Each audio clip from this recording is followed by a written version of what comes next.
itong year na ito, nagpaltos na yung pako. Yan na, pumaltos na, bigla lang. Nung pina-check up ko, diabetes pala. Pagkatapos, gusto na akong i-impute. Dahil namagaya, naging makoma yan. Hanggang dito, nangitim yan. Puputulin ka agad yan. Sabi ko, hindi, doktor, ayaw ko. Magpapakamatay na lang ako kung puputulin niya. Kasi marami akong nakitang may diabetes pinutol. Namatay din. Ayaw ko na nung ganon. Ayaw ko makipag-ganon. Kasi yung diabetes ko, kumbaga sa komplikado na. Nariyang nangihina na ang mata ko. Nabibingin ako. Pagkatapos nanginginig. Yung pala mataas na ang sugar ko. One time, nakita namin sa Bitag. Yung Carey. Pinatawagan ko sa anak ko. Pinahanap ko kung nasaan.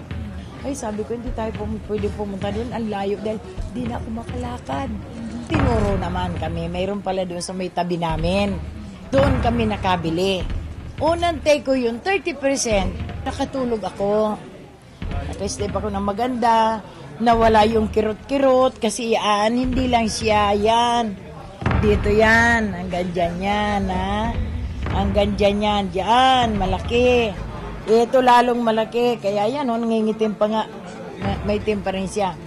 Noon, hindi na ako pwede mag-chinelas. Hindi na ako pwede mag-shoes. Ngayon, ito ako. Tatlong 30%, tatlong 20%. Pero doon sa 30%, nakakadalawa pa lang ako. Nahinto ng ihi ako ng ihi. And secondly, nagkasugat ako sa tainga. Pati dyan, hindi na ako nakakapag-shampoo. Diyan. Yan lang ang tinay kong herbal na yan. Yan lang. Nawala yan. Kapag necklace na ako, tapos sabi, hindi na pwedeng mag-jewelry dahil ma-allergy. Awa ng Diyos. 6 na bote lang. Ngayon, ang kamay ko, pwede na akong manuntok ulit. Ngayon, balik sigla. Hopefully, salamat sa Diyos. Ayan, dati kasi hindi na ako nakakatayo, nanginginig ako na. Kasi yan, yung sugat na yan, no? Ang totoo, gumaling ako sa herbal, tapos